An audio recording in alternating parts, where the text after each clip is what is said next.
কেউ কথা বললে বলবে, না বললে নাই। অনেকেই ভাববে আমার অহংকার হয়ে গেছে, কিন্তু না, আসলে আমার বুদ্ধি হয়েছে। আমি বুঝতে শিখেছি নিজের একার চেষ্টায় কখনো সম্পর্ক টিকিয়ে রাখা যায় না। তাই কেউ ভালোবাসলে আমিও তাকে ভালোবাসবো, না বাসলে নাই। একাকিত্বই ভালো। ওই যে কথাই আছে না, দুষ্টু গরুর থেকে শূন্য গোয়াল অনেক ভালো। একটু খোঁজ নিলেই দেখতে পারবেন যেসব মেয়েরা 12টার সাথে পীড়িত করে, এরে থুইয়া অরে ধরে, দিন শেষে ওই সব মেয়েরাই হয়ে যায় ভাগ্যবতী।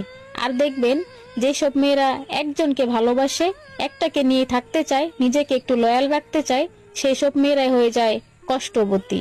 আহা, দুনিয়ার কি রীতি।